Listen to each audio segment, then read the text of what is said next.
একদিকে ভগবান শ্রীকৃষ্ণ, অপরদিকে দৈবকী, একদিকে মা, একদিকে সন্তান। তাই আমি মায়ের ভূমিকায় দাঁড়িয়ে আমার বিপক্ষের ভাবককে রেখে দিলাম আমার সন্তানের ভূমিকায়, মানে ভগবান শ্রীকৃষ্ণের ভূমিকায়, আর আমি মাতা দৈবকী হয়ে দাঁড়িয়ে তেনার কাছে কিছু জিজ্ঞাসা করে যাই। ও মা, আমি যদি না খেয়ে থাকতাম, দাদাও না খেয়ে থাকতো, আমি যদি না ঘুমাতাম, মাথায় হাত বুলিয়ে দাদা ঘুম পাড়িয়ে দিত, আমি যদি না ঘুমিয়ে থাকতাম, দাদাও ঘুমাতো না। সেই দাদা এমন কি শুনতে পেল, এমন কি আমার মধ্যে দেখতে পেল, কেন সে আমাকে অন্ধকার কারাগারে বন্দি করে দিল? আমার স্বামীকে, আমাকে কোন পাপের কারণে, কোন জন্য আজ আমাকে অন্ধকার কারাগারে থাকতে হলো? হে পুত্র, আজকে আমি তোর কাছে জিজ্ঞাসা করে দান, তুই সঠিক ভাবে করবি সমাধান। আমার এই কিসের জন্য আমার এত সুন্দর দাদা আজ আমাকে অন্ধকার কারাগারে বন্দি করে রাখলো? বেলা গেল,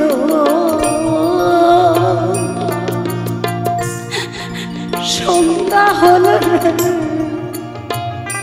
ওরে আমি বসে ভাবি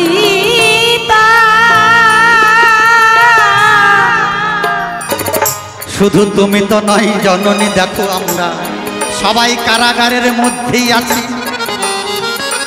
কারাগারের মধ্যে আমরা যে কটা দিন বাঁচি,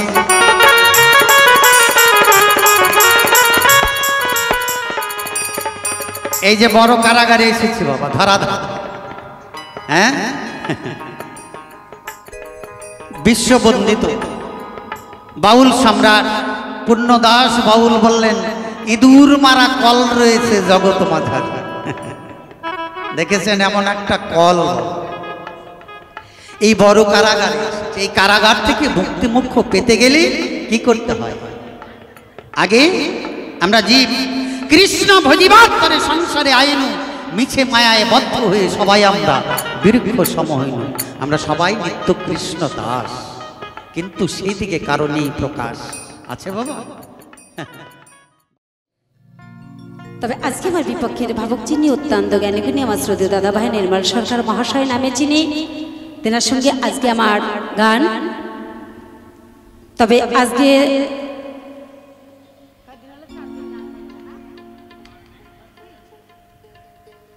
যাই হোক, আজকে 5 দিনের মধ্যে আমি এসেছি বাবা, তাই না? তাই আজকে যে আমাদের পালার বিষয়, ওনাকে ডাকি বাবা আমি দাদা বলে, উনি আমাকে ডাকে দিদি বলে। ও মা, আজকের অভিনয় রঙ্গমঞ্চে যখন দাঁড়িয়েছি, তাই না বাবা, অভিনয় রঙ্গমঞ্চে যখন দাঁড়িয়েছি, তখন অভিনয় আমাদের একটু করে যেতেই হবে, একটু অভিনয় বা করতেই হবে। কেননা যে সংসার রঙ্গমঞ্চে আমরা সকলে এসেছি বাবা, এই সংসার রঙ্গমঞ্চে আমরা কিন্তু সকলেই অভিনয় করতে এসেছি। ও মাকে সকলে আমরা অভিনয় করছি এই সংসার রঙ্গমঞ্চে থেকেও। কেউ বাবার ভূমিকায় অভিনয় করি, কেউ মায়ের ভূমিকায় অভিনয় করি, কেউ ভাইয়ের ভূমিকায়, কেউ ছোট্ট বোনের ভূমিকায়। আমার সংসার রঙ্গমঞ্চের অভিনয় যখন শেষ, যেতে হবে বাবা আমাদের আপন দেশ। যে দেশ হইতে আমরা এসেছি সেই দেশেই আমাদের যেতে হবে, এই দেশে কেউ পড়ে থাকবো না। তাই তো গানের ভাষায় সুন্দরভাবে লিখলেন যে মাটির দেহ মাটি হবে পুড়ে হবে ছাই, এ দেহ তোর পচা দেহ গৌরব কিসের ভাই। এই মিছে মায়ার সংসারে এসে আমরা সবাই অভিনয় করি, এই দেহ নিয়ে গৌরব করি। যেদিন এই দেহ থেকে প্রাণ পাখি আমার ফাঁকি দিয়ে চিরদিনের মতো বিদায় নিয়ে চলে যাবে, চারজনাতে কান্ধে নিয়ে বলো হরি হরি বলো বলতে বলতে শ্মশানে ঘাটে নিয়ে গিয়ে যেদিন আমাদের 3.5 হাত মাটির নিচে রেখে দেবে, সেটাই হবে আমাদের শেষ ঠিকানা, শেষ বাড়ি। কি মা, হরি বল হরি বল।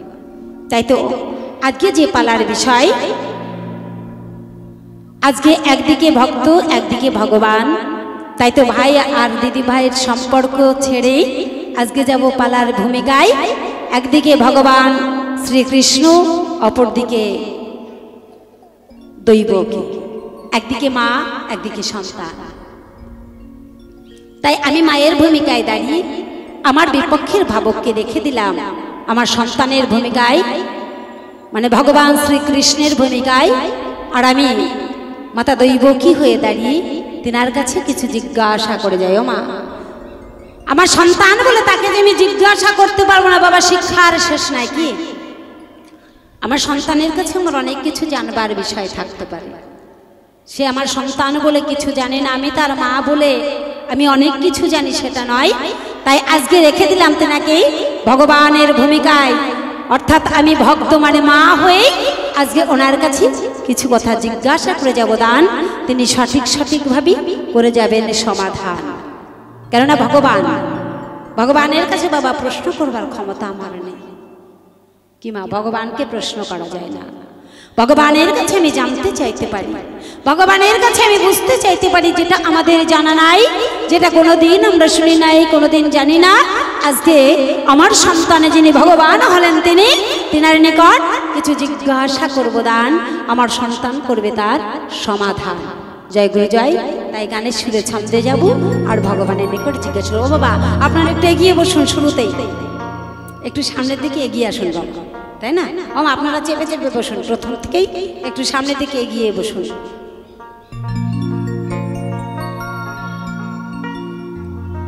কল্পনাতে আসরে গো আমি মাতা দৈবকী হয়ে দাঁড়াই,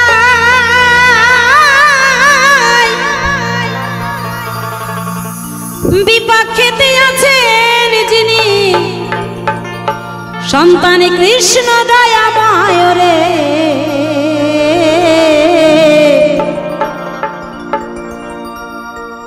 এই সবাতে দৈবকী হয়ে গো আমি, এই সবাতে দৈবকী হয়ে গো।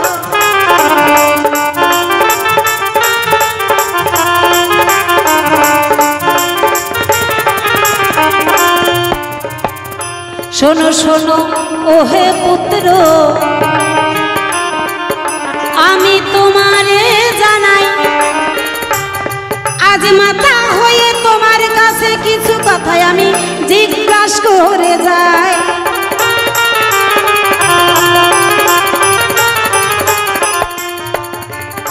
প্রথমবারে তোমার কাছে ওগো সন্তান আমি জিজ্ঞাসা করবো, দাম সঠিক জবাব দিয়ে তাহার করবি সমাধান।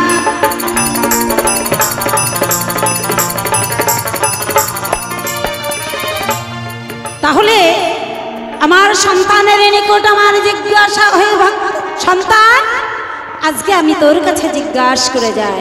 ও মা, কংস রাজা যিনি দৈবকীর দাদা হলেন তিনি, আর দৈবকী কংস রাজার বোন ছিলেন, বড় আদরের বোন। এমন সুন্দর তিনি ভালোবাসতেন দৈবকীকে, এত ভালোবাসতেন, বড় দাদা হয়ে দৈবকীকে এত ভালোবাসত মা। যথারীতি সময় যখন দৈবকীর বিয়ের সময় হলো, আমার দাদা কংস রাজা যিনি গো, জানালাম সভায় আমার দাদা কংস রাজা আমার বিয়ের করলেন আয়োজন। কার সঙ্গে? তা না তো তিনার বন্ধু।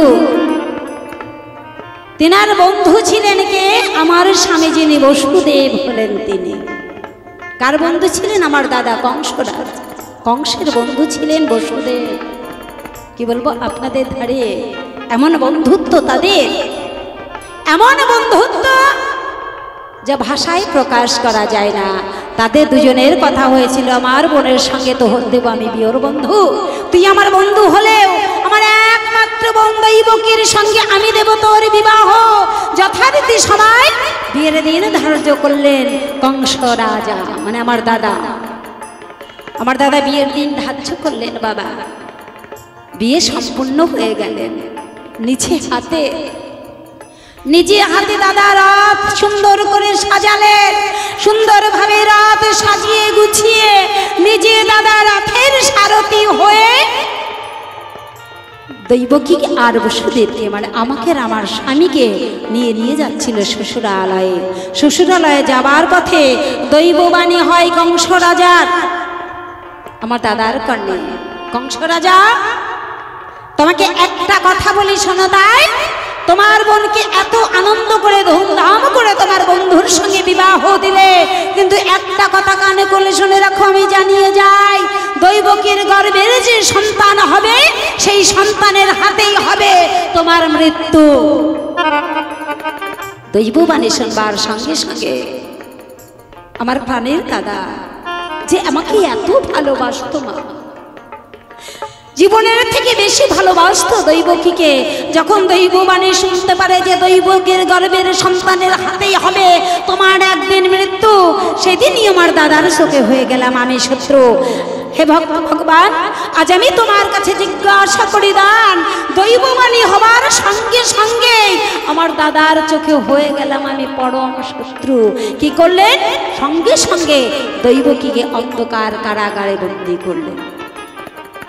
দৈবকীকে এবং বসুদেবকে অন্ধকার কারাগারে বন্দী করলে। সন্তান, আজ তুই না ভগবান, আজ আমি তোর কাছে জিজ্ঞাসা করে যাই দান, আমি কি এমন পাপ করলাম, আমি কি এমন অন্যায় করলাম, কোন পাপের ফলে কোন অন্যায়ে আজ আমার দাদা কংস রাজা, যে প্রাণের দাদা জীবনের থেকে বেশি ভালোবাসতো আমাকে,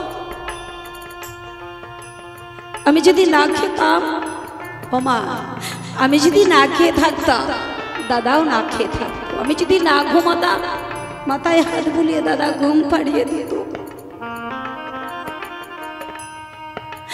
আমি যদি না ঘুমিয়ে থাকতাম দাদাও ঘুমাতো না। সেই দাদা এমন কি শুনতে পেল, এমন কি আমার মধ্যে দেখতে পেল, কেন সে আমাকে অন্ধকার কারাগারে বন্দি করে দিল? আমার স্বামীকে, আমাকে কোন পাপের কারণে, কোন জন্য আজ আমাকে অন্ধকার কারাগারে থাকতে হলো? হে পুত্র, আজকে আমি তোর কাছে জিজ্ঞাসা করে দান, তুই সঠিক ভাবে করবি সমাধান। আমার কিসের জন্য আমার এত সুন্দর দাদা আজ আমাকে অন্ধকার কারাগারে বন্দি করে রাখলো, অন্ধকার কারাগারে আমাকে থাকতে হলো, কোন কারণে? একটু কৃপা করে বলে যাবি তাই। শুধু তাই নয় মা, অন্ধকার কারাগারে রেখে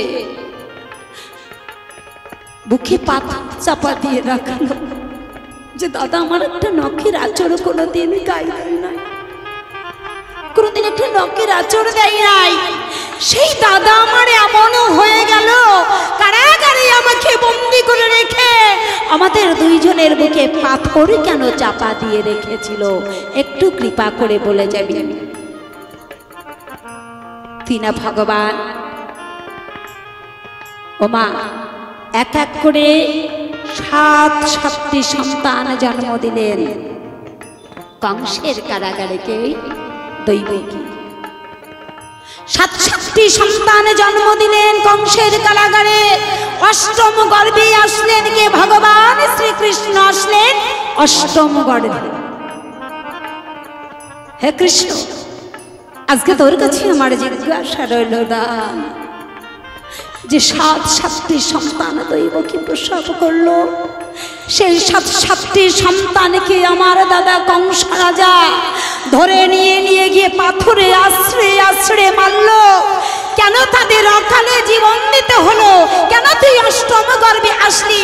আসবি যদি, তাহলে প্রথমেই তুই আসতে পারতিস, তাহলে আমার ওই সাতটি সন্তান অকালে প্রাণে মারা যেত না। হে পুত্র, আজকে তোর কাছে আমার জিজ্ঞাসা, ও মা, সন্তান হারানোর কত ব্যথা, সন্তান হারার কত জ্বালা। যে মায়েদের সন্তান হারিয়ে গেছে সেই মায়েরাই জানে সন্তান হারানোর কত জ্বালা। হে পুত্র, তোর কাছে আমি জিজ্ঞাসা করলাম, আজ আমার সাতটি সন্তান, আজ আমার সাতটি সন্তান কংসের কারাগারে অকালে তারা প্রাণ হারালো। তুই আসলি আমার অষ্টম গর্ভে, তুই যদি প্রথমেই আসতিস তাহলে আমার 7টি সন্তান এই বাঘের অকালে প্রাণ হারালো, না দেখতে পেল পৃথিবীর আলো বাতাস। যখনই ভূমিষ্ঠ হয়, ভূমিষ্ঠ হবার সঙ্গে সঙ্গে নিষ্ঠুর কংস আমার কোল থেকে তাদের ছিনিয়ে নিয়ে গিয়ে আমার পাথরে আছড়ে আছড়ে মারে। তবে তুই কেন জীবিত থাকলি? তারা কি এমন অন্যায় করলো? আমার সাথে 7টি সন্তান কি এমন পাপ করলো যে তারা পৃথিবীতে আর থাকতে পারলো না? অকালে তাদের এই পৃথিবী ছেড়ে চলে যেতে হলো। বলবি কৃষ্ণ সভা মাঝে তাই তাদের কি এমন পাপ ছিল, কেন তারা পৃথিবীতে রইতে পারলো না? একবার নিতাই গৌর হরি বল।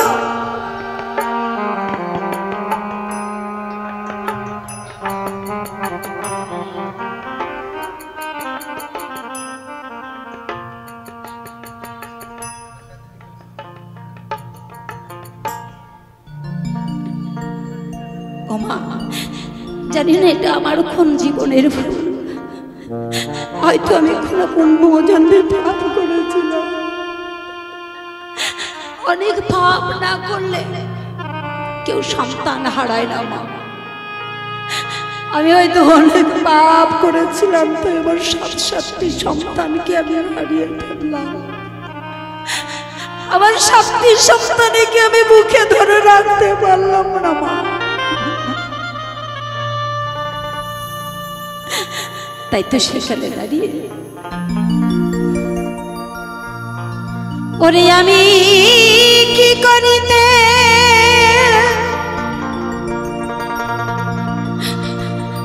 কি করিলাম রে,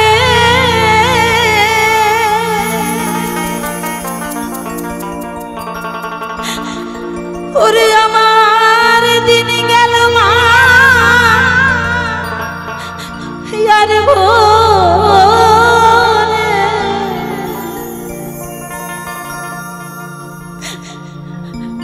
সারা জনমের ভুল আরে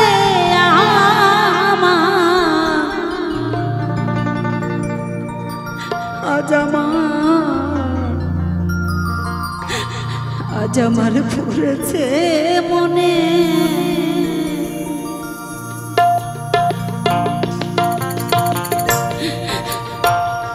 ওরে আমার জনম গেল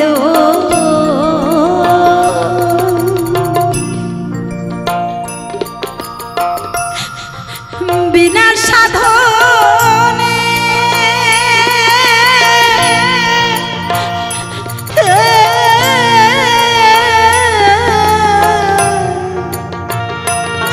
সারা জনমের ভুল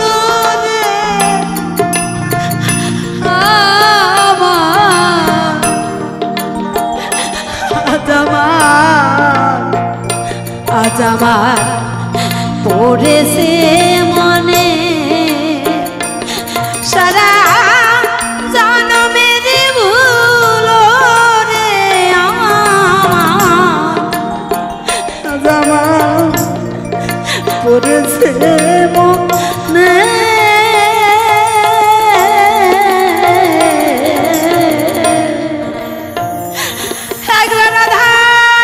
কৃষ্ণ প্রেমানন্দে হরি বল হরি বল।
বেলা গেল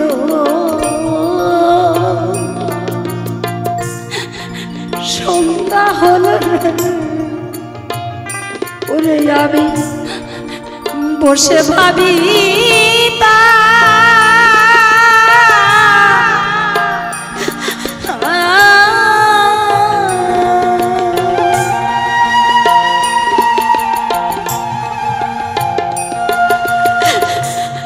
কোন মুহূর্তের সঙ্গ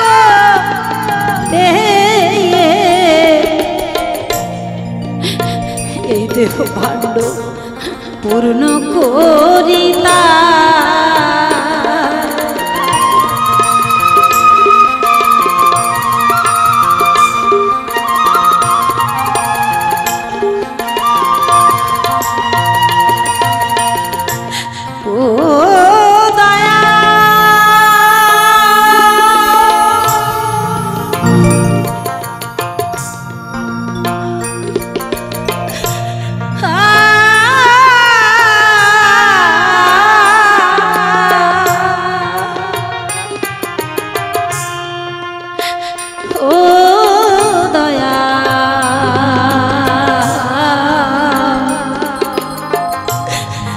দয়াল রে আমার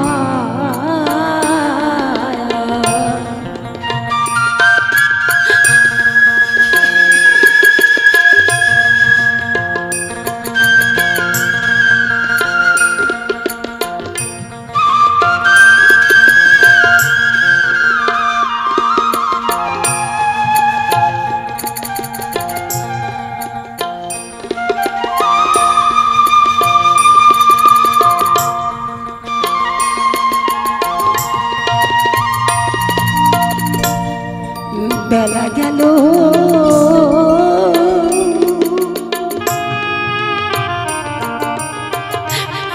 সন্ধ্যা হলো রে ওরে আমি বসে ভাবি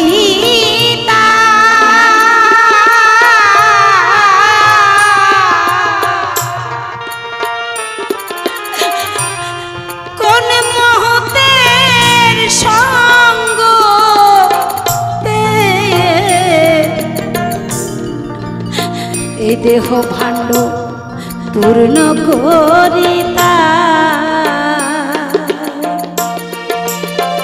করে আমি চেয়ে দেখি আর বেলা নাই রে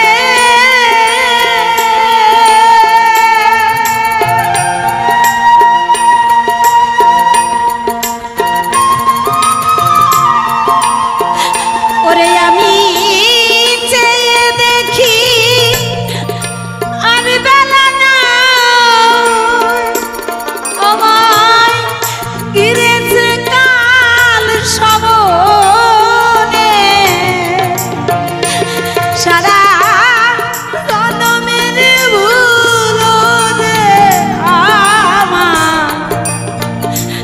আমার পড়েছে মনে সারা জনমের ভুল রে আমার আজ আমার পড়েছে মনে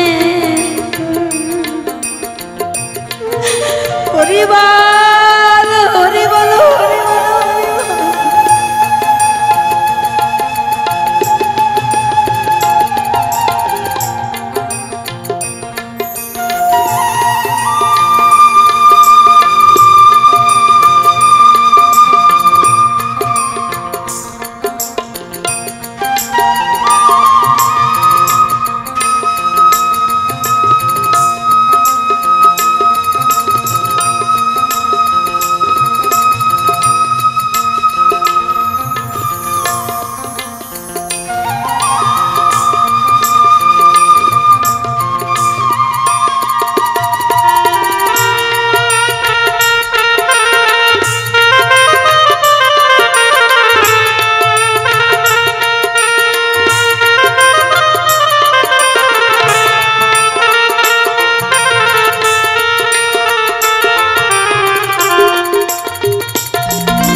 বিজয় বলে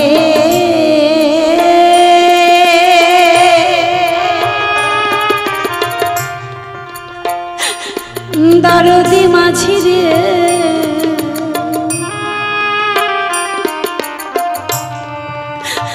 ওরে আমার কব পারে নাইয়া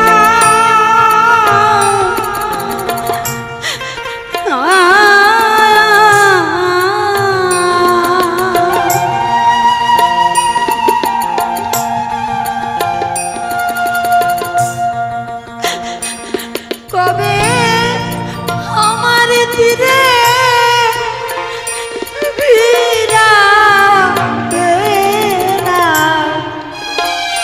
ওরে তোমার দুঃখ সরো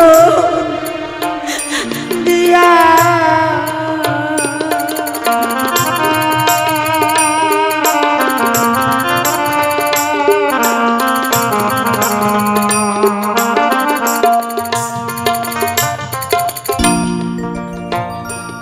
পাগল বিজয় বলে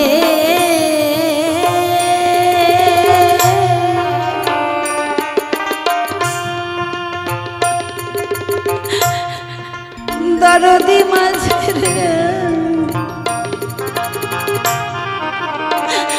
ওরে আমার ভব পারে নাইয়া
जय जय साधु गुरु वैष्णव प्रेमानंद हरिबल हरिबल हरिबल।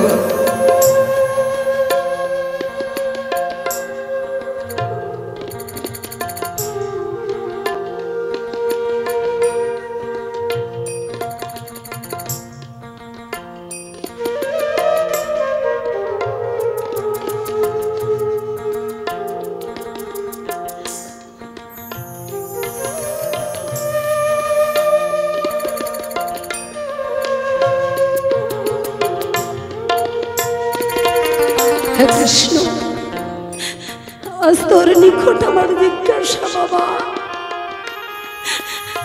हमारे साथी साथी सन्तान के केन आज अकाले आमाके छेड़े चले जेते तो तादेर मुखे आमि मा डाक एकबार शुनते पारलाम ना तारा केन मा बाबार आदर स्नेह भालोबासा थेके वंचित हलो आमार सेई सात सातटी सन्तान কেমন পাপ করেছিল তুই যদি আমার অষ্টম গর্ভেই আসবি বাবা তুই যদি আমার অষ্টম গর্ভেই আসবি কেন তুই আগে এলি না আগে এলে তোমার সন্তানদের অকালে প্রাণ হারাতো না হে তোর কেমন নীলা তুই যখন আমার অষ্টম গর্ভে আসবি গো আমার কংস দাদা তো তোকে আশ্রয় মারতে পারলো না বলবি বাবা, আমার কি পাপ ছিল, আমার স্বামীর কি পাপ ছিল, আমার সন্তানদের কি পাপ ছিল, কোন পাপের ফলে আমার এমনটি হয়ে গেল।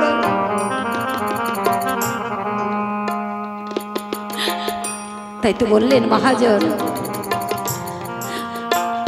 ওরে পাগল বিজয় বলে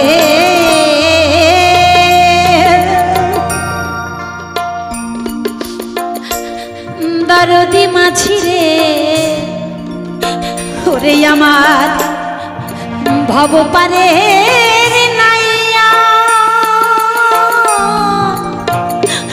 নয়া,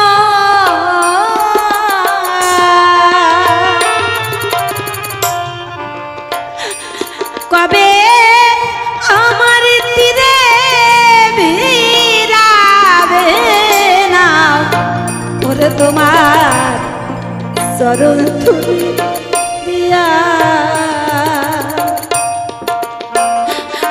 তবে আমায় তুমি লাউটানিয়া রে,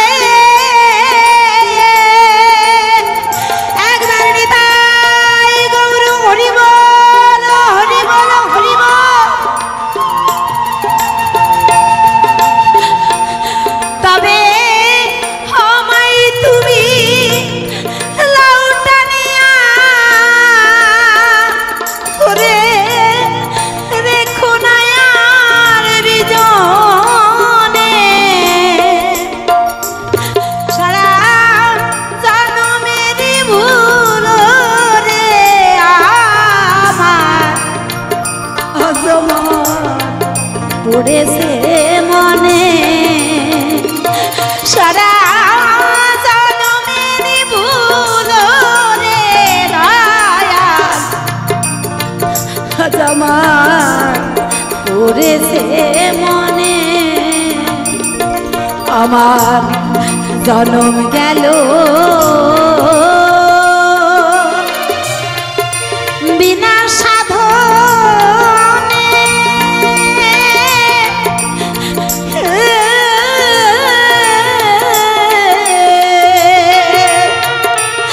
সারা জনমেরই ভুল রে আমার পড়েছে মনে, সারা জনমের ভুল রে আমার পড়েছে মনে, সারা জনমের ভুল রে আমার আজমার পড়েছে মনে।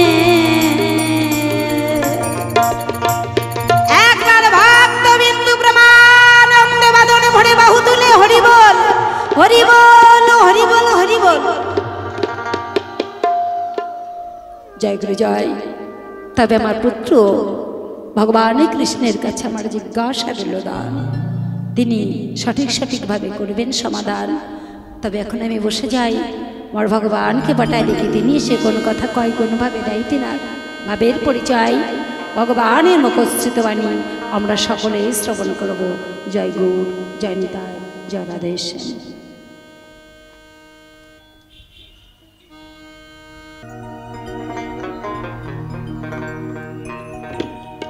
জয় গুরু। আসল খুব সাধ্য শুনলেন আমার বিপক্ষের ভাব মিনতি পাল নদিয়া থেকে এসেছেন, সে নাম বাদ দিয়া আজকে সভায় মাতা দৈবকী হইয়া আমাকে সন্তান সাজাইয়া, মানে কৃষ্ণ সাজাইয়া কিছু জিজ্ঞাসা করেছে, দান করতে হবে সমাধান। মায়ের বুক ভরা জ্বালা সাজিয়ে প্রশ্নমালা বললেন, হয়েছে কোন কালা, জবাব চাই জবাব দিবা, আমার মনের যা প্রশ্ন জিজ্ঞাসা খোলসা। বাবা আমি ক্ষমা ভিক্ষা চাই, কৃষ্ণ হওয়ার যোগ্যতা একদম আমার নাই। যিনি বিশ্ব ব্রহ্মাণ্ডের মালিক, যার ইশারা ছাড়া কোনো কিছু হতেই পারে না, তার ভূমিকা পালন করার জমিন বাড়ির নিমন্ত্রণ খাওয়া একই কথা, তাই না? তো আপনারা আশীষ করবেন দান। আপনাদের আশীষ নিয়ে আমি জিজ্ঞাসা করতে চাই সমাধান।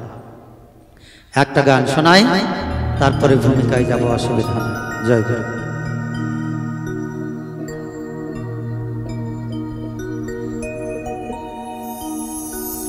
গিরি থারি গোপাল ব্রজ গোপ দুলাল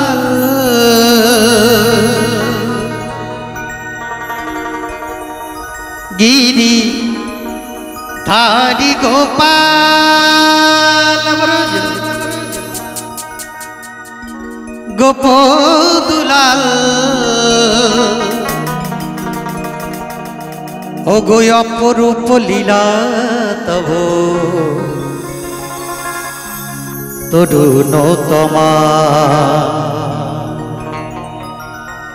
ও গো অপরূপ লীলা তব তরুণ তমা গিরি ধারি গোপাল ব্রজ গোপ দুলাল গিরি ধারি গোপাল ব্রজ গোপ দুলাল অপরূপ লীলা তব তরুণ তমা গো অপরূপ লীলা তব তরুণ তমা গিরি ধারি গোপাল।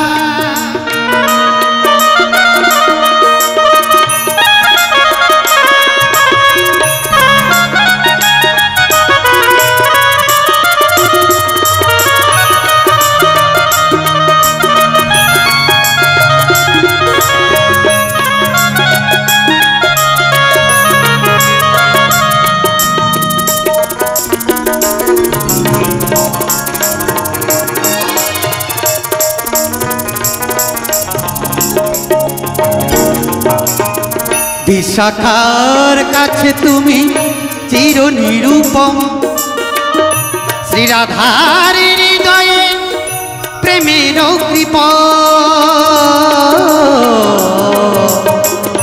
বিশাখার কাছে তুমি চির নিরূপম, শ্রীরাধার হৃদয়ে প্রেমের কৃপ। শ্রীরাম সুদাম সখা ব্রজের রাখা ওগো শ্রীরাম সুদাম সখা গোঠের রাখা অপরূপ লীলা তব তরুণ তমা ওগো অপরূপ লীলা তব তরুণ তমা গিরি ধারি গোপাল।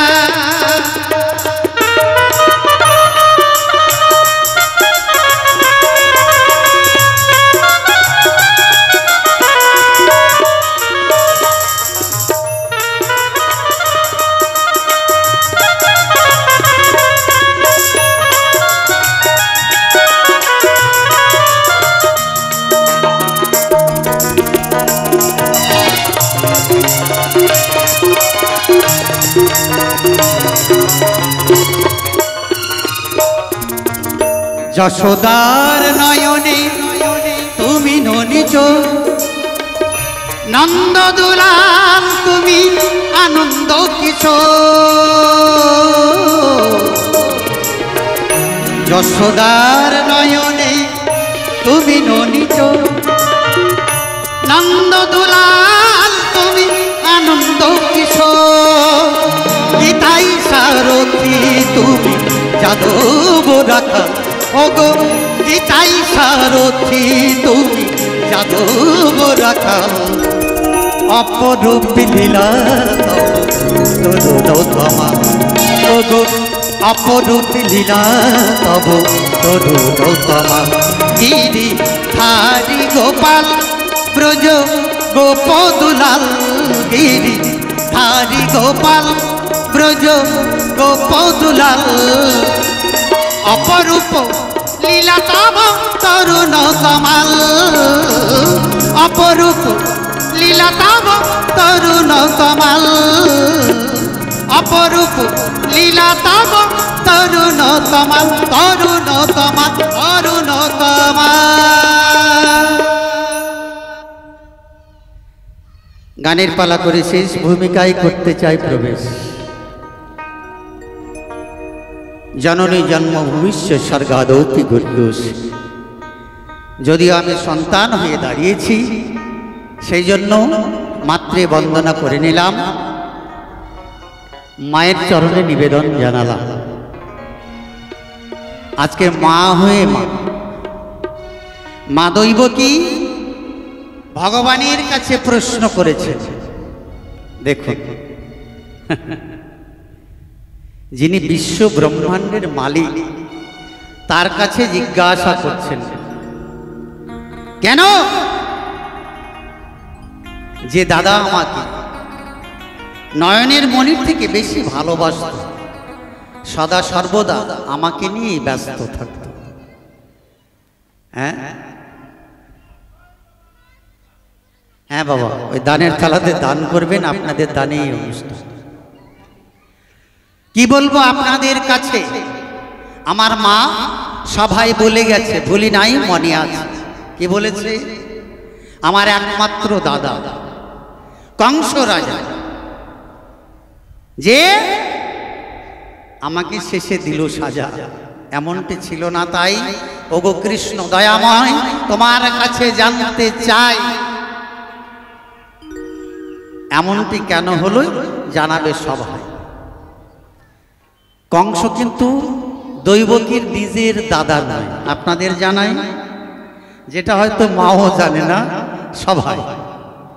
তাহলে কাকাতো বোন, কংস রাজার কাকাতো বোন হচ্ছে দৈবকী।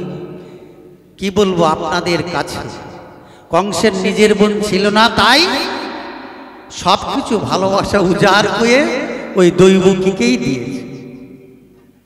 এত ভালোবাসা যা কল্পনা করা যায় না।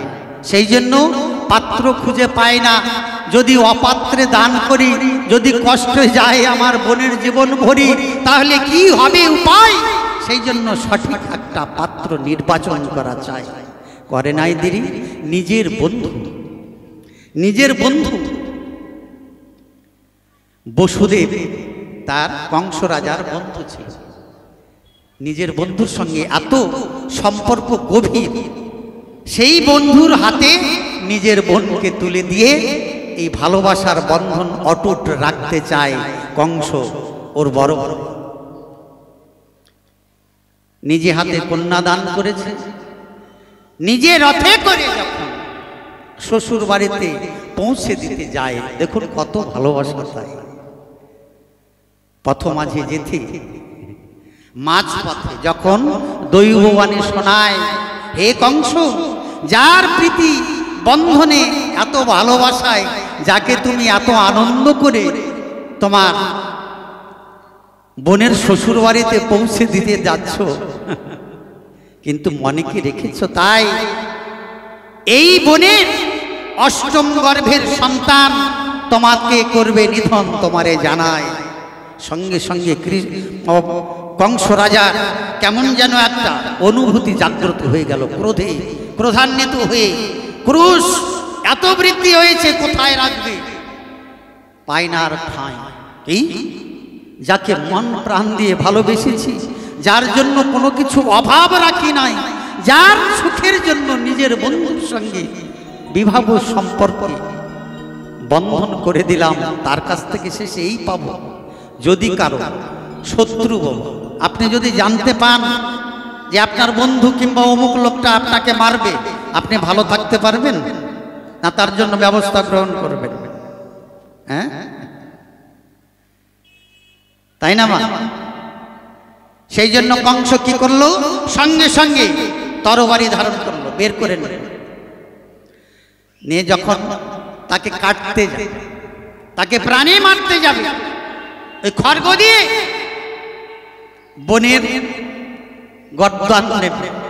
যখন কাটতে যায়, বসুদেব সম্মুখে গিয়ে দাঁড়ায়, ওগো বন্ধু বরেশ তোমাকে জানাই, ক্রোধের বশে অনেকে ভুল কাজও করে বসে, হয়তো তোমার ভুল শুনতে হয়েছে, নইলে সত্যি হলেও হয়তো কোনো উপায় আছে।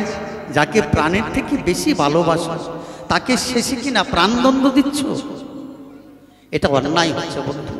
তোমার কাছে বলতে চাই, অষ্টম গর্ভে যদি তোমার শত্রু আসে, তার আগেও তো 7টা গর্ভ রয়েছে, 7টা সন্তান হবে, তোমাকে জানাই। বলছে হ্যাঁ তা ঠিক বলেছ। তো আমি তোমার কাছে প্রার্থনা জানাই, নিবেদন রাখছি তোমার পায়ে, তুমি দয়া করে দৈবকে প্রাণটা বাঁচাও, বিনিময়ে তুমি কারাগারে রাখবে। তাহলে কি হবে? তাহলে কি হবে? এক এক করে 7টা সন্তান হবে, এক একটা করে যখন প্রসব হবে তোমার হাতে তুলে দেবে। তোমার শত্রু তুমি নিজে নিধন করবে, অন্তত তোমার বোনের প্রাণটা বেঁচে যাবে। আর অষ্টম গর্ভ পার হয়ে গেলে তোমার তো আর চিন্তা নাই, শত্রু থাকবে না ধরায়। তখন আবার যদি দৈববাণী সত্যিও হয়, তাহলে বোনটা কিন্তু থাকবে ধরায়, প্রীতির বন্ধনে আবার হয়তো তোমরা একত্রিত হতে পারবে, তোমাকে জানাই। বলছে বেশ ভালো কথা বলেছ, ঠিক আছে তাই হবে। সঙ্গে সঙ্গে কংস কি করলেন? দুজনকে নিয়ে গিয়ে কারাগারে রাখলেন, কারাগারে বন্দী করে দিলেন। কেন? এখানেই প্রশ্ন। ওগো দয়াময়, তুমি নিশ্চয়ই বিচার ঠিক করো নাই। আমি তো কোনোদিন এভাবে দাদাকে কোনো কষ্ট দেই নাই, কি কারণে আমাকে কারাগারে বাস করতে হলো? কার জন্য বাবা কারাগারে বাস করতে হলো? কে বললো এই কথা? হ্যাঁ, বসুদেব কংসের কাছ থেকে প্রস্তাব দিল যে আমাদের কারাগারে নিক্ষেপ করে এক এক করে সন্তান হবে, তোমাকে দেব। কি মা এখানে গোবিন্দ বলেছে? তোমার স্বামী বলেছে। তোমার স্বামীর কথা কংস শুনেছে, তাই তোমার কারাগারে হলো ঠাঁই। কংস আগে ভালো করে বুঝবে, মা তোমাকে জানাই, কংস হচ্ছে ক যোগ অংশ। যদি আমরা সন্ধি বিচ্ছেদ করতে যাই, ক আগে প্রথমে লিখতে হবে ক, তারপরে একটা যোগ, তারপরে অংশ, তাই না বাবা? মানে কি? ক অংশ, ক যোগ অংশ। কয় অংশ? বাবা দিয়েছে 4, কি? অস্থি, মজ্জা, নখ, দন্ত। বোঝা গেল? এটা হলো 4টা অংশ হচ্ছে বাবার। তাহলে মা কি দিয়েছেন? মা দিয়েছেন রক্ত, মাংস, চুল, চর্ম। তাহলে কটা হলো মা? 4টা দিয়েছে বাবা, 4টা দিয়েছে মা, তাহলে হলো 8টা। আর গুরু দিয়েছেন কি? গুরু দিয়েছেন 10, 5টা জ্ঞানেন্দ্রিয়, 5টা কর্মেন্দ্রিয়। তাহলে কত অংশী? এই গুরু দিল 10, বাবার 4, মায়ের 4, তাহলে কত হলো? 18 অংশে মানব দেহ বস। কয় অংশ? আমরা সবাই অংশ, 18 অংশ। এবার কারাগার, কারাগার কার? আগা। আগার শব্দের অর্থ হচ্ছে গৃহ বা বাসভবন, বাড়ি। বাংলায় বলতে পারি মানে খোদা বাংলায় বাড়ি যারে। কার আগা? এটা কি তোমার? এটা বাবা তোমার? তার আগে তোমার বাবার ছিল? আছে? নেই? তোমার বাবারও নয়, তারও বাবার ছিল, তাই কি? এ পৃথিবী যেমন আছে তেমনি পড়ে রবে, সুন্দর পৃথিবী ছেড়ে একদিন সকলকে চলে যেতে হবে। বিশ্ব ব্রহ্মাণ্ডের মালিক আমার কৃষ্ণ দয়াময়, এতে তোমার গর্ব করার নাই বিষয়। জমিতে আপনার আল দিয়েছেন, হয়তো পাশের জমিওয়ালা একটু বেশি করে ইচ্ছাকৃতভাবে একটু বেশি করে ঝুরে দিয়েছে, তার সঙ্গে লাঠালাঠি মারামারি করছেন, হ্যাঁ? কিন্তু মরে যাওয়ার পর বাবা করতে আসবেন না, নিতে আসবেন না, দিতে আসবেন? স্বার্থময় দৈন, স্বার্থে ঘা লেগেছে। তাই আর একটা গান শোনায়, হ্যাঁ, যেহেতু স্বার্থ নিয়ে কথাবার্তা চলছে এখন মায়ের সঙ্গে।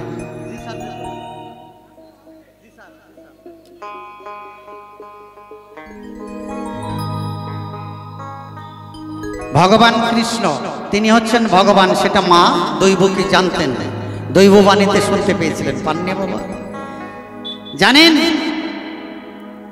আমাদের উদ্ধার করবার জন্য, যে গৃহ মানে কারাগারে বাস হচ্ছে, উদ্ধার করবার জন্য গোবিন্দ আসবেন। কি বাবা আসেননি? আমরা যখন মাতৃ জঠরে হেটমুণ্ড ঊর্ধ্ব পদে ছিলাম, তখন সপ্তম মাসে মাতৃগর্ভে আমাদের দর্শন দিয়েছিলেন গোবিন্দ। আসেননি? অচৈতন্য থেকে চৈতন্য জ্ঞানে ফিরিয়ে দিলেন আমাদের, দিলেন মহামন্ত্র নাম। তারপরে এই নাম যাজন করতে করতে আমরা 10 মাস 10 দিন পরে এই যে বড় কারাগারে এলাম। আগে ছোট কারাগারে ছিল, বড় কারাগারে এলাম। তাহলে ওখানে যদি নাম করতে পারি, ধরাধামে এসে করতে হবে না। তা কি করি? স্বার্থ নিয়ে এখন টানাটানি। কিন্তু স্বার্থের বিনিময়ে যাকে ভালোবাসবেন তার কাছ থেকে বেশি আঘাত পেতে হবে। যেটা কংস করেছে, মা দৈবকী যা সহ্য করবে, এটারও কর্মফল রয়েছে। তাই শুনুন কি বলল মহাজন। অমানুষ বড়ই স্বার্থপর রে, বড়ই স্বার্থপর,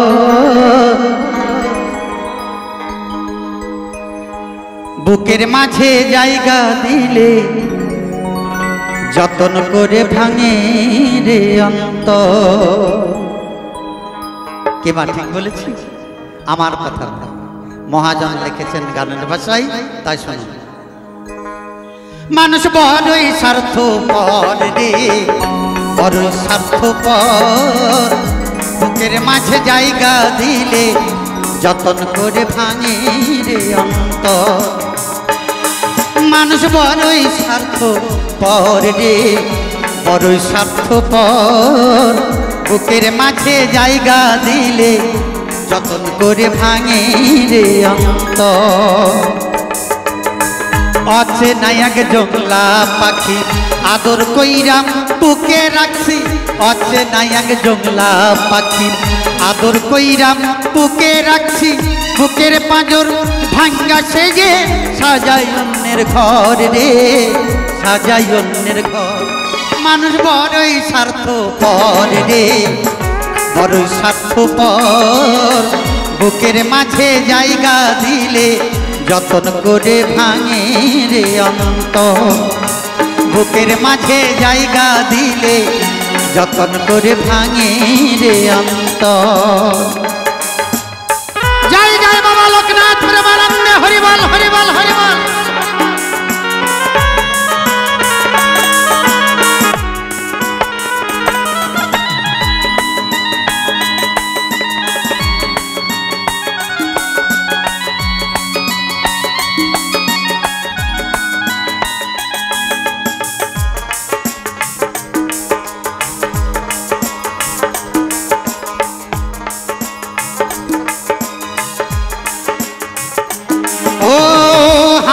শেখাই যেই মানুষটা আর হাসি নাই কেড়ে, সুযোগ পেলে বিষ ঢেলে দেয় সাজানো সংসারে।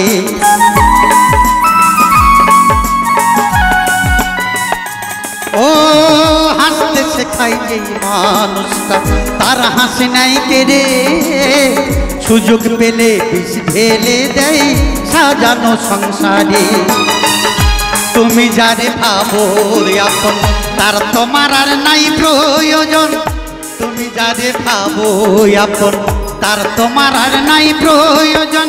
তোমার বুকে রাইখা মাথা ফুরতাছে কবর রে, ফুরতাছে কবর। মানুষ বড়ই স্বার্থপর রে, বড়ই স্বার্থপর, বুকের মাঝে জায়গা দিলে যতন করে ভাঙে রে অন্তর।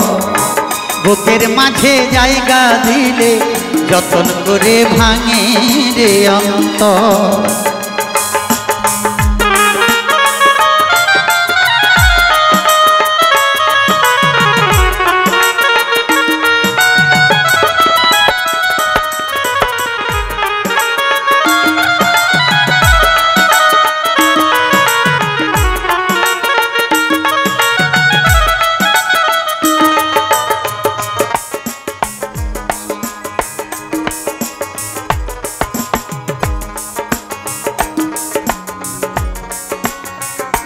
ও দুই দিনের এই দুনিয়াতে থাকবে কদিন প্রাণ, তবু কেন স্বার্থের জন্য মানুষ হয় বেঈমান।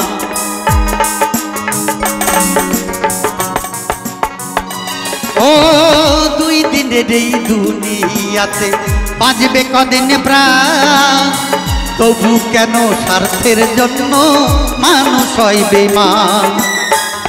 যারে তুমি ভাবো আপন তার তোমার আর নাই প্রয়োজন, যারে তুমি ভাবো আপন তার তোমার আর নাই প্রয়োজন। তোমার বুকে রাইখা মাথা ফুরতাছে কবর রে, ফুরতাছে কবর। মানুষ বড়ই স্বার্থপর রে, বড়ই স্বার্থপর। বুকের মাঝে জায়গা দিলে যতন করে ভাঙে রে অন্তর। অচেনা এক জংলা পাখি আদর কইরা বুকে রাখছি, অচেনা এক জংলা পাখি আদর কইরা বুকে রাখছি। বুকের পাঁজর ভাঙ্গা সে যে সাজাই অন্যের ঘর রে, সাজাই অন্যের ঘর। মানুষ বড়ই স্বার্থপর রে, বড়ই স্বার্থপর। বুকের মাঝে জায়গা দিলে যতন করে ভাঙে রে অন্তর।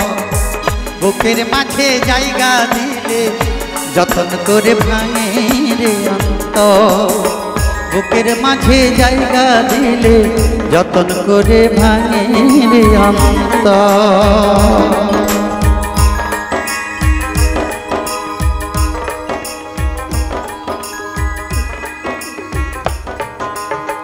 কল্পনাতে এই সভায় আমি কৃষ্ণের পাশের উকিল হয়ে দাঁড়ালাম।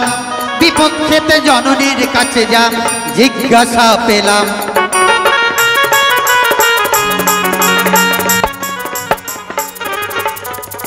কি কারণে জননীর আমার গো কারাবাসে দেখো হয়, সেই কথাটা এখন আমি জানাবো সভায়।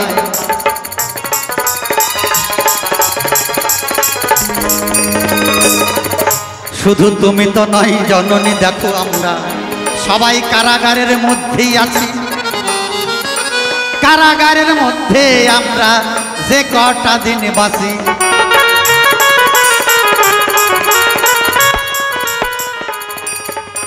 এই যে বড় কারাগারে এসেছি বাবা ধরাধার। হ্যাঁ, বিশ্ববন্দিত বাউল সম্রাট পূর্ণদাস বাউল বললেন, ইঁদুর মারা কল রয়েছে জগৎ মাঝার। দেখেছেন এমন একটা কল।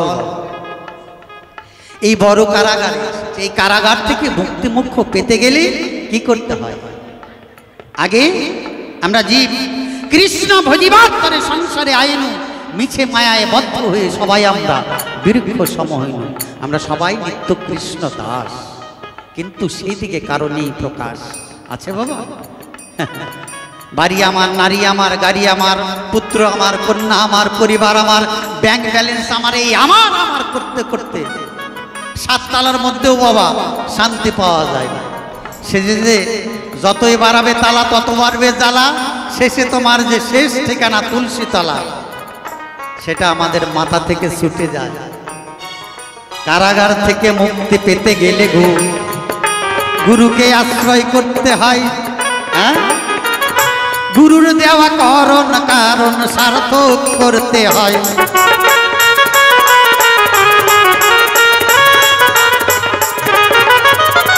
শোনো মাগো জননী, দেখো ভগবান এমনি কারো সাজা যে দেয় না। পূর্ব জন্মে কি করেছিলে সেটা মনে কি পড়ে না।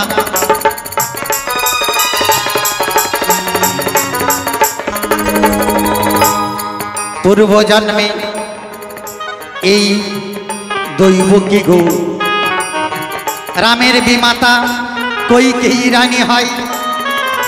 বিনা কারণে রামচন্দ্রকে দেখো বনেতে পাঠায়।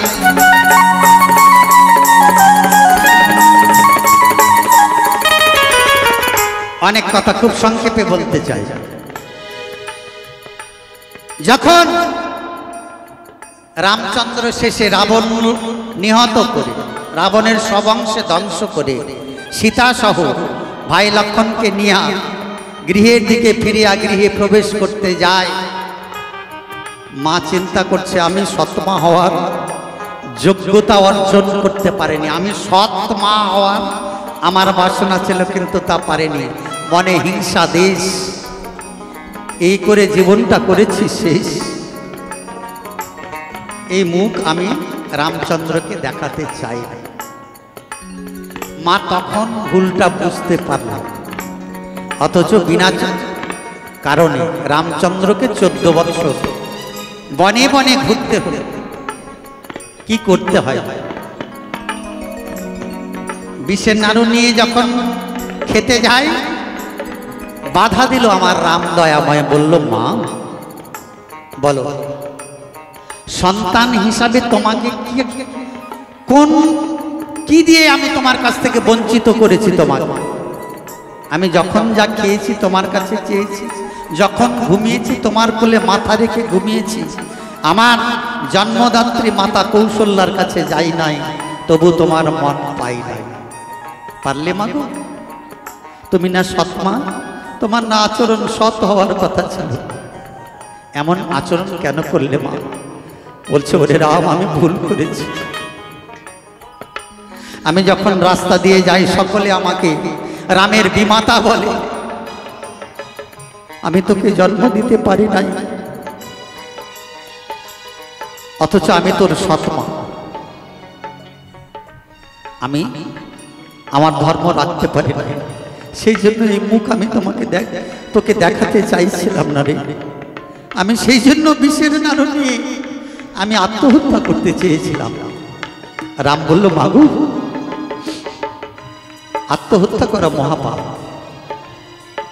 ভুল করেছ, আমাকে বনে পাঠালে 10,000 বছর আয়ু থাকতে। ওরে রাম হারাম বলতে বলতে আমার পিতা ইহলোকের মায়া ত্যাগ করে পরলোকে গমন করল।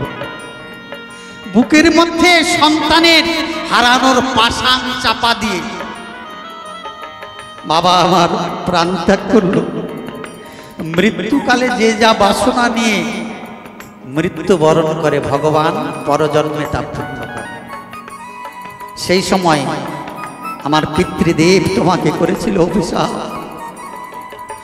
কইকি এন কর্ম করলে, আমার বুকের মধ্যে পাষাণ চাপা দিলে, এই পাষাণ যেন তোমার বুকের উপর ওঠে। তখন বুঝবে সন্তান হারানোর ব্যথা কি। সন্তানের থেকেও যার সন্তান মৃত্যুকালে এক ফোঁটা জল দিতে পারে না, তার প্রাণে, সেই পিতার প্রাণে, সেই মাতার প্রাণে কত ব্যথা, কত যন্ত্রণা, সেই পিতা মাতাই একমাত্র জানে। সেই অভিশাপ ফল এসে দেখো দাপর যুগে, তাই মিছে মিছি ভগবানকে কেন দোষ দিচ্ছ মায়?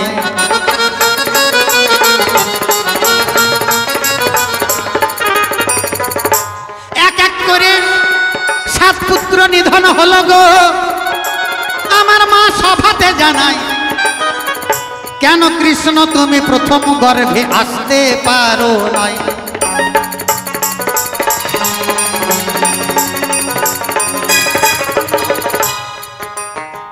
আচ্ছা বাবা, যদি এখানে রাষ্ট্রপতি আসে, আপনার ফারাক্কাতে যে ফিল্ডটাতে নামবে, বলুন এটাকে পরিষ্কার পরিচ্ছন্ন করবে কিনা এখানকার প্রশাসন, মানুষজন যারা দায়িত্বে থাকবে? শুধু তাই নয়, পরীক্ষা করবার জন্য ওখানে আগে হেলিকপ্টার বা প্লেন এসে নেমে ওটা পরীক্ষা করে যাবে, তাই কিনা? নিরীক্ষণ করে যাবে এর মধ্যে বোম রাখা আছে কিনা, জায়গাটা সুরক্ষিত কিনা। সব জায়গায় প্লেন নামবে, সব জায়গায় ট্রেন দাঁড়াবে। এই যে আপনার ফারাক্কা ব্রিজে ট্রেন দাঁড়াবে বাবা, তার জন্য প্ল্যাটফর্ম চাই, তাই না? যেই জায়গাটায় আসবে সেটা শুদ্ধ হওয়া দরকার। গোবিন্দ আসছে, তাহলে তোমার গর্ভটা শুদ্ধ হওয়ার প্রয়োজন নাই। গর্ভটা শুদ্ধ হওয়ার প্রয়োজন আছে। আর দৈববাণী কি হয়েছিল? অষ্টম গর্ভে যে জন্ম নেবে সে তোমায় প্রাণে বধিবে। তাহলে এক এক করে যখন একটা করে সন্তান গো জন্ম নেয়, পিতা বসুদেব সঙ্গে সঙ্গে কংসের হাতে তুলে দেয়।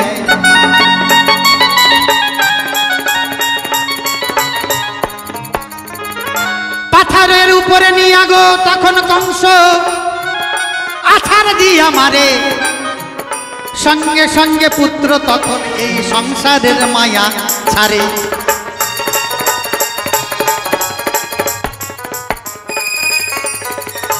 এক এক করে 6 পুত্র এমনি ভাবে গো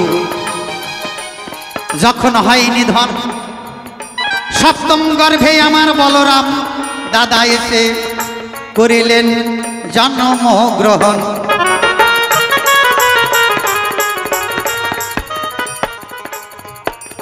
গর্ভ শুদ্ধ করে দেওয়ার জন্য গো দেখো বলরামই এসেছে, তাই রোহিণীর গর্ভে পরে কিন্তু দেখো গর্ভ চলে যায়।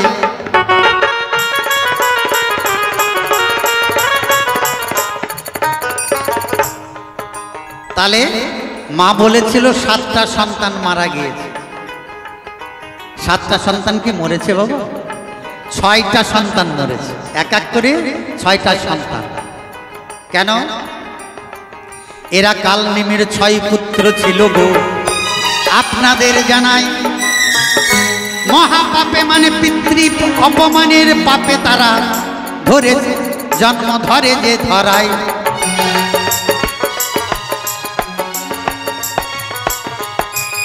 পিতা যখন এই কালনেমির 6 পুত্রকে অভিশাপ করে, কালনেমির তখন পা চিপে ধরে, পা জড়িয়ে ধরে সন্তানরা মিনতি করে, পিতা আমরা তো ওই যমদ্বীপে অত থাকতে পারবো না, তুমি না পিতৃদেব, আমাদের ভুল হয়েছে, আমরা তো সন্তান, ছোটরাই অন্যায় করে, বড়রা তা সংশোধন করে দেয়।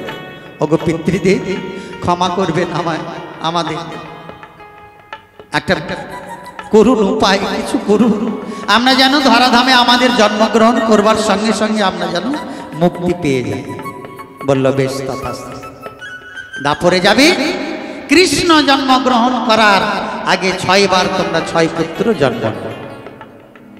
জন্ম নেবার সঙ্গে সঙ্গে তোমাদের হবে মরণ। তাহলে জম্মুদ্বীপের থাকার তোমাদের আর নাই প্রয়োজন। এক এক করে 6 পুত্র গো কালনেমির উদ্ধার হয়ে যায়। সপ্তম গর্ভে এলো দাদা বলরাম, আপনাদের জানাই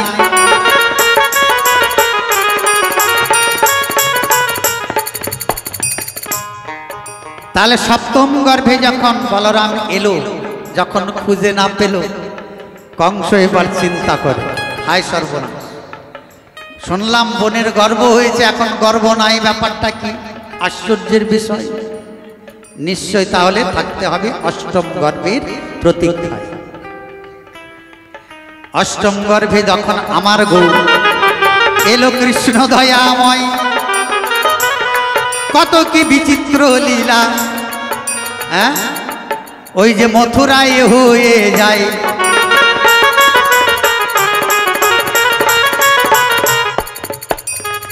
যখন গোবিন্দ জন্মগ্রহণ করে কৃষ্ণ হয়ে জন্মায়, এ বাবা শোনো মা জননী, তোমার কাছে বলতে চাই, কস্য মাতা কস্য পিতা কস্য ভগ্নী কস্য ভ্রাতা, কে মাতা কে পিতা, হ্যাঁ কে ভগ্নী কে ভ্রাতা। অর্জুনকে তার প্রমাণ দেখিয়েছিলেন বিশ্বরূপে, আমার থেকেই সব সৃষ্টি হচ্ছে, আমাতেই লীন হচ্ছে, তুমি আমাকে স্মরণ করো, আমার কথা মতো কাজ করো। কি বাবা, এই জন্মে তুমি কারো মা হয়েছ, হয়তো আগের জন্মে তার তুমি পিতা ছিলে, এই জন্মে এসে তুমি নারী হয়েছ। আত্মার কখনো বিনাশ হয় না, আত্মা অবিনশ্বর, তাকে অস্ত্রে কাটা যায় না, জলে ডোবানো যায় না, আগুনে পুরানো যায় না। সেই পরমাত্মা হচ্ছেন আমার গোবিন্দ সচ্চিদানন্দ বিগ্রহ।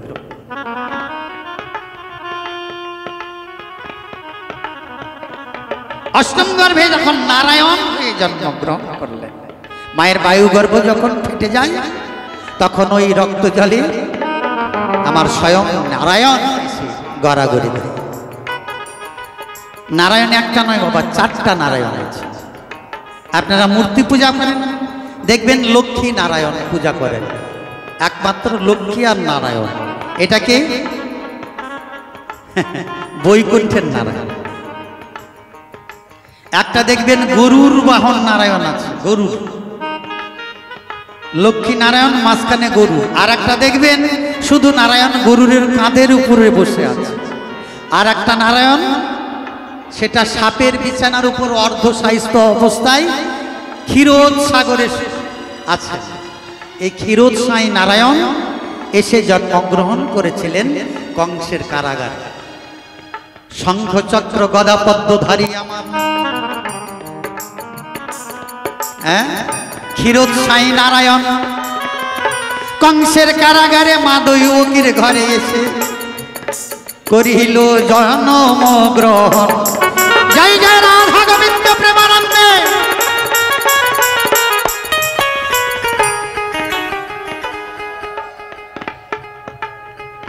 তাহলে এই নারায়ণে সে জন্মগ্রহণ করেছে, পরে কৃষ্ণ হয়েছে। তার এই নারায়ণের মধ্যে কৃষ্ণ শক্তি বর্তমান ছিল।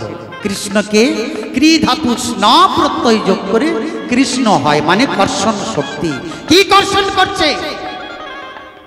কি কর্ষণ করছে? কালকে কর্ষণ করছে। একটা সন্তান, এই যে সন্তান এখন বালক আছে, আস্তে আস্তে যৌবনে পা দিবে, তারপরে বিয়ে করবে, বউ নিয়ে আসবে, সংসার করবে, শেষে বুড়ো হবে। একদিন এই জীবন চক্রের মধ্যে তাকে লীন হতে হবে, তাই না বাবা? কালের পরিবর্তন। আজকে তুমি শাশুড়ি আছো, আগে তো শাশুড়ি ছিলে না, আগে মেয়ে ছিল, এখন শাশুড়ি হয়েছে। সবারই এরকম পরিবর্তন। আস্তে আস্তে কালকে কর্ষণ করছেন কে? সর্বময় হরিজি। কালটা কি? 16 নাম 32 অক্ষরে যদি যায়, অষ্ট হরে নিয়েছে ঠাঁই। হরে কৃষ্ণ কৃষ্ণ কৃষ্ণ হরে হরে, হরে রাম রাম রাম হরে হরে। কয়টা হরে? 8টা হরে। 16 নাম 32 অক্ষরে 8টা হরে। দিন রাত 24 ঘন্টায় হয়, সবার জানা, তাই না বাবা? একদিন মানে 24 ঘন্টা, দিন এবং রাত মিলে। তাহলে 8 দিয়ে ভাগ করুন, এই যে 8টা হর। এক একটা হরের ভাগে কত ঘন্টা পড়লো? 3 8 24 ভাগ করে দিন, 3 ঘন্টা করে এক একটা হরে কর্ষিত হচ্ছে কৃষ্ণ শক্তি, কর্ষণ। বুঝুন বিষয়, শরীরের মধ্যেও আছে, অসুবিধা নাই। গুরু ঘরে যাবেন, গুরুর কর্ম করবেন। এই অষ্ট হরেকে কেমন করে 24 ঘন্টায় হরণ করা যায়? একমাত্র গুরু ঘরে গেলে পরে এর যে যাওয়ার পর এই অষ্ট হরেকে হরণ করার কৌশল জানা যায়। অষ্ট, তাহলে 3 8 24 মানে এক একটা হরের ভাগে 3 ঘন্টা করে টাইম বাবা, সময় অতিবাহিত হচ্ছে। মানে একটা করে হরে কর্ষণ হচ্ছেন, হরণ করছেন কে? কৃষ্ণ শক্তির যারা কর্ষিত হচ্ছে, কিন্তু হরণকারী হচ্ছেন সর্বময় হরি। সেই জন্য আমরা বলতে পারি, জয় জয় সাধুগুরু বৈষ্ণব প্রেমানন্দে, হরিবল হরিবল হরিবল। কিছু বল আর না বল, মুখে একবার হরিবল, ফেল দুফুটা নয়ন জল, আর ব্রজের পথে চল, এটাই জীবের শেষ সম্বল। অতএব মা তোমাকে বলতে চাই, যা জিজ্ঞাসা করেছো কোনোটা বাকি রাখে নাই। একটা গান শোনাই, শুনিয়ে বসে যাব, তারপরে আবার মা জননীকে মঞ্চে পাঠাবো।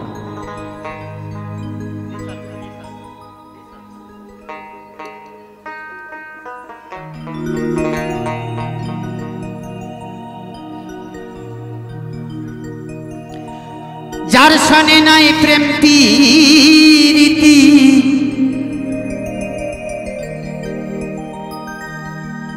প্রেম প্রীতি এখনকার বাবা বাদাম খাওয়ার প্রেম প্রীতির কথা না। প্রেম করেছিলেন রাধা গোবিন্দ। চন্দ্রীদাস রজকিনীর কথা আপনারা জেনেছেন। রসরতির এমন ক্রিয়া, চণ্ডীদাসের স্তনযুগল বেরিয়ে গেছিল, পুরুষাঙ্গ লুপ্ত হয়ে গেছিল, রজকিনীর দাড়িগোপ বেরিয়ে গিয়েছিল। রসরতির এমন ক্রিয়া, এই 5 মাত্রা 25 তত্ত্ব, শব্দ স্পর্শ রূপ রস গন্ধ, এই 5। আর এই যে ভগবান বলছেন ভগব আকার দন্তান্ন, ভগবান ভতে হচ্ছে ভূমি, গতে গগন মানে আকাশ, বতে বায়ু মানে বাতাস, আতে অগ্নি মানে আগুন, নতে নীর মানে জল। এই 5 মাত্রা 25 তত্ত্ব নিয়ে হরিবল। প্রেম কি জিনিস তখন বুঝবে, তার আগে না। মায়ের ছেলের প্রেম আলাদা, নায়ক নায়িকার প্রেম আলাদা, তাই না? পিতার সঙ্গে কন্যার প্রেম আলাদা, বন্ধুত্বের সঙ্গে আলাদা সম্পর্ক, মানে প্রেমটার কথা বলছি। তবে যেটা সব থেকে মধুর প্রেম সেটা হচ্ছে রাধারানীর সঙ্গে কৃষ্ণ যেখানে হয়েছিলেন, এই হচ্ছে মধুর প্রেম। যার সনে নাই প্রেম প্রীতি তার পূজায় কি মন বসিবে, জানো না রে ও ভ্রান্ত মন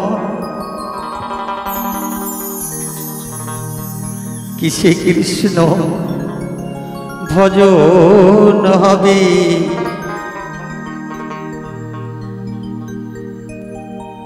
যিনি বিশ্ব ব্রহ্মাণ্ডের মালিক, যেখান থেকে এসেছি আমরা, যিনি পাঠিয়েছেন ধরায় সারা জীবনের জন্য আমি কি খাবো যিনি ব্যবস্থা করে রেখেছেন, যার হাতে সবকিছু, তার জন্য একবারও দুফোঁটা নয়ন জল অতিবাহিত করতে পারি। অথচ একটা 500 টাকার নোট যদি হারিয়ে যায়, কষ্টের সম্পত্তি, আপনি রোজগার করেছেন, তখন প্রাণে কত কষ্ট হয়, নয়ন দিয়ে ঝরঝর করে জল বেরিয়ে যায়। পিতা মারা গেছে, মাতা মারা গেছে, স্বজনের বিয়োগ ব্যথায় আমরা ছটফট করে কাঁদি, হাউ হাউ করে কাঁদি। যার চরণ ছাড়া কোনো গতি নাই, তার জন্য এই পাষাণ হৃদয় থেকে বিগলিত হয়ে শ্যামকুণ্ড রাধাকুণ্ড দিয়ে 2 ফোঁটা নয়ন জল বিগলিত হয়। এই তো আমাদের পাষাণ হৃদয়। জানো না রে ও ভ্রান্ত মন কিসে কৃষ্ণ ভজন হবে,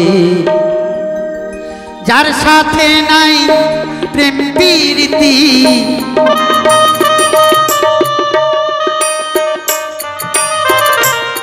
যার সাথে নাই প্রেম প্রীতি তার পূজায় কি মন বসিবে, জানো না রে ও ভ্রান্ত মন কিসে কৃষ্ণ ভজন হবে, জানো না রে ও ভ্রান্ত মন। জয় জয় ভক্তবৃন্দ, প্রেমানন্দে হরিবল হরিবল হরিবল।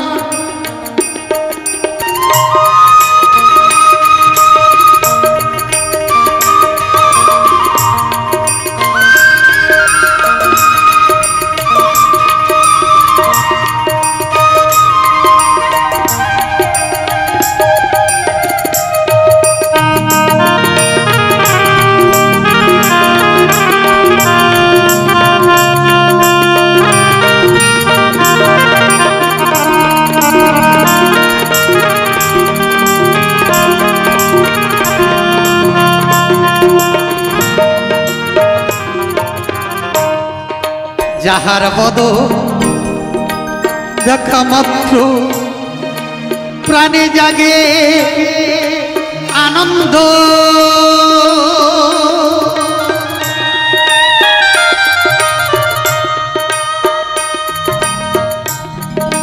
তারে বুকে নিয়ে ভাবো এই তো তোমার গোবিন্দ,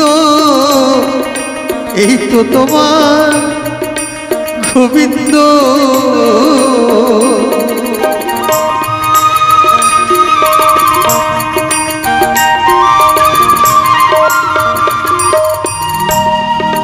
যাহার বদ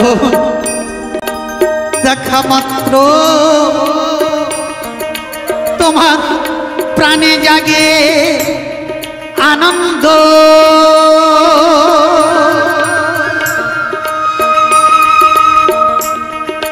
তারে বুকে নিয়ে ভাবো এই তো তোমার গোবিন্দ, এই তো তোমার গোবিন্দ।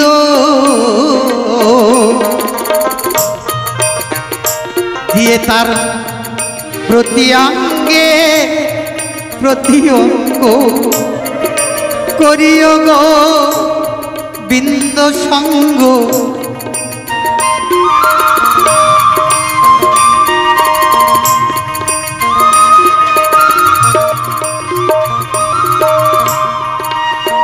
দিয়ে প্রতি অঙ্গে প্রতি অঙ্গ করিও গো বিন্দ সঙ্গ, উথলিবে প্রেম তরঙ্গ।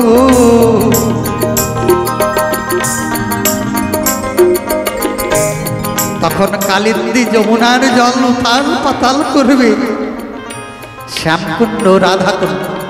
এই যে রাধাকুণ্ড বাম দিকে, শ্যামকুণ্ড হচ্ছে ডান দিকে। গোবিন্দের যখন নয়ন ধারা বইবে,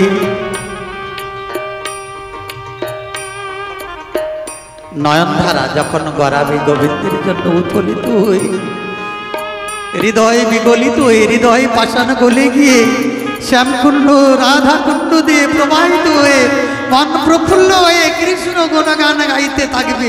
জয় জয় রাধা গোবিন্দ প্রেমানন্দে, হরিবল হরিবল হরিবল।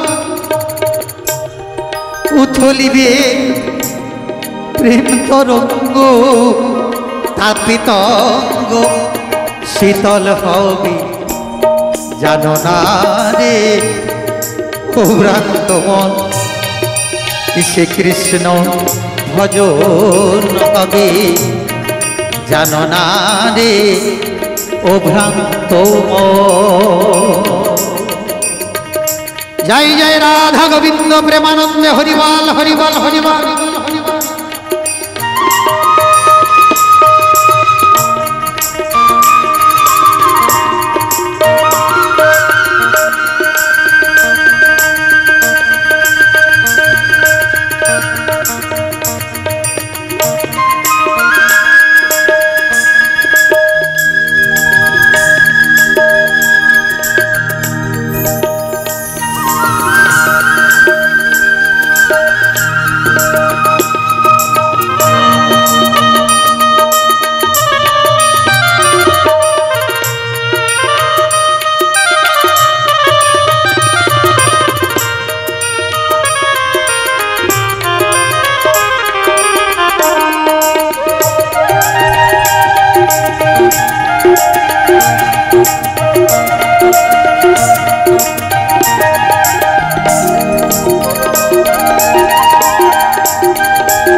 প্রেম সোহাগে কাছে নিও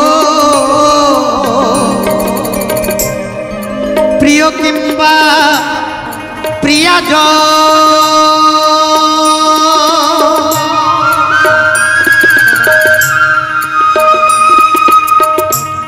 প্রাণবল্লভ গো বিন্দ ভেবে দিও তারে আলিঙ্গন, দিও তারে আলিঙ্গ।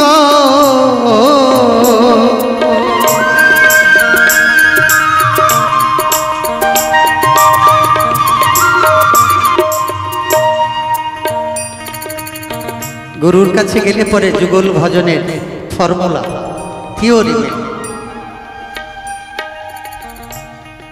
প্রেম সোহাগে কাছে প্রিয় বা প্রিয়া। আপনি যদি পুরুষ হয়ে প্রকৃতির সঙ্গ করতে যাবেন তো অল্পক্ষণে মারা যাবেন, এটা বাস্তব প্রমাণ। তাহলে কি করতে হবে? পুরুষত্ব ভুলে গিয়ে, আমিত্ব ভুলে গিয়ে, স্বামিত্ব ভুলে গিয়ে প্রকৃতি হতে হয়। একবার প্রকৃতি যখন হয়ে যায়, প্রকৃতি হইয়া করে প্রকৃতির সঙ্গ, দিনে দিনে বাড়ে তার প্রেমের তরঙ্গ। প্রকৃতি হইয়া করে প্রকৃতির সম্প্রাসন, মহাপ্রভু বলে তার নাহে নিবদন। জয় জয় রাধা গোবিন্দ প্রেমানন্দ হরিবল।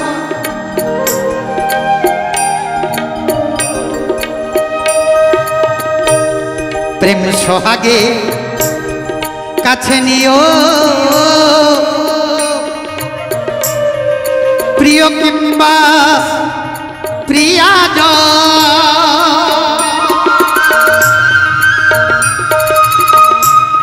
প্রাণবল্লভ গো বিন্দ ভেবে দিও তারে আলিঙ্গ,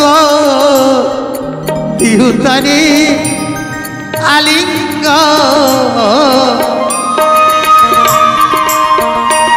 তোমার মুখে যাহা মিঠা লাগে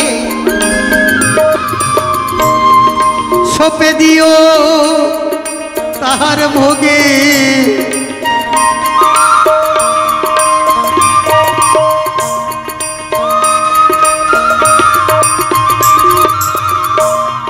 মুখে যা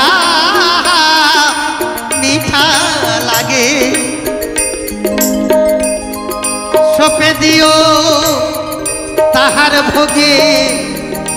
বসে থাকো অনুরাগী,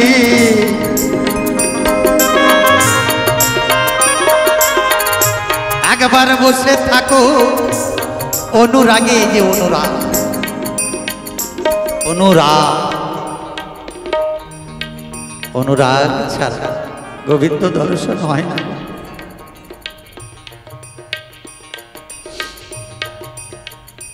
আপনি সোনা কিনতে যাবেন, সোনার মধ্যে খাদ দেয়া থাকে না বাবু, খাদ দেয়া থাকে।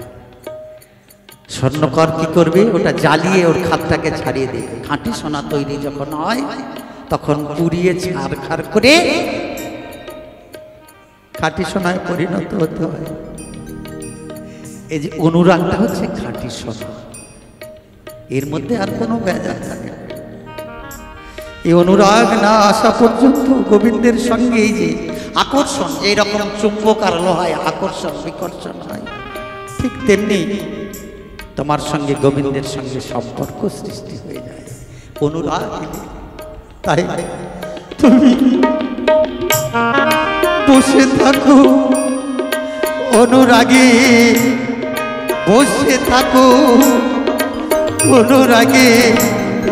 নিশ্চয়ই একদিন দর্শন পাবে, জানো না রে ও ভ্রান্ত মন, কিসে কৃষ্ণ ভজন হবে, জানো না রে ও ভ্রান্ত মন। হরিবল হরিবল হরিবল হরিবল।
মনের যত গোপন কথা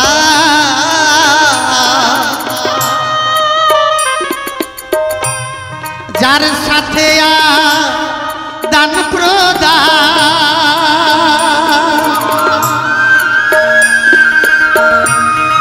সেই প্রতিমা পুজো দিতে লাগে না রে বেদ বিধান লাগে না রে বেদ বিধান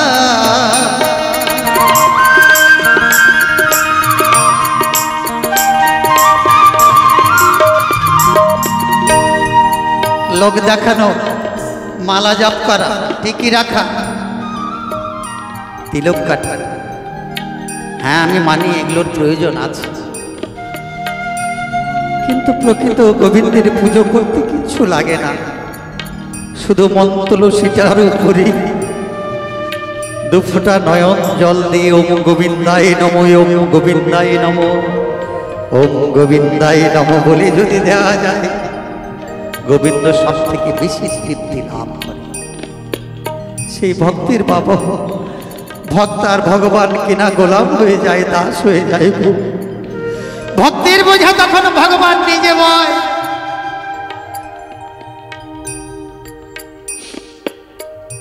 যখন তখন গোবিন্দ পূজা করতে পারে এর জন্য বিধ বিধি কিছু মানতে হয় তাই মনের যত গোপন কথা যার সাথে দান প্রদান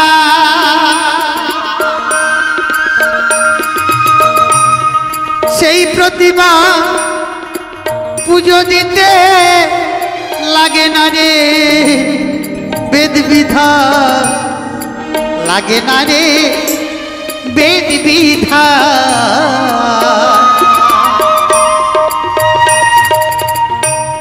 পঞ্চরস একত্র করা প্রেম রসের হাড়িতে ভরা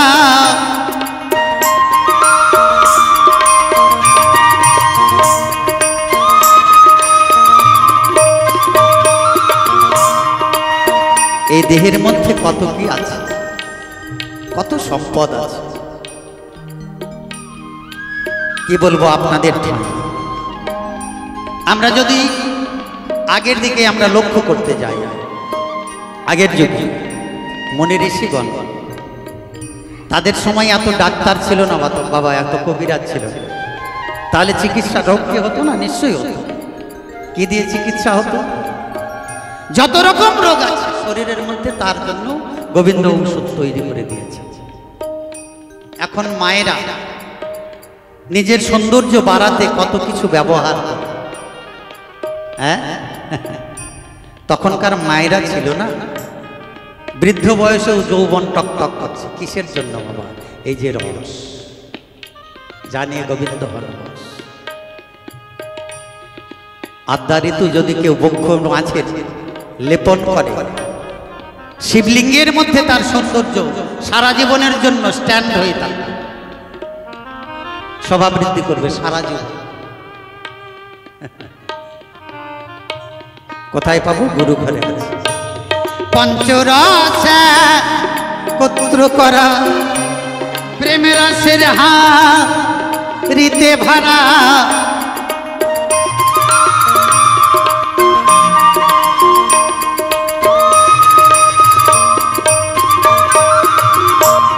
পঞ্চরস একত্র করা প্রেম রসের হাড়িতে ভরা রাধা বল্লভ বলে পেল তারা বল্লভ বলে পেল তারা ভাবের মরা যে মরেছে জানো না রে ও ভক্তমন কিসে কৃষ্ণ ভজন হবে জানো না রে ও ভক্তমন যার সানে নাই প্রেম প্রীতি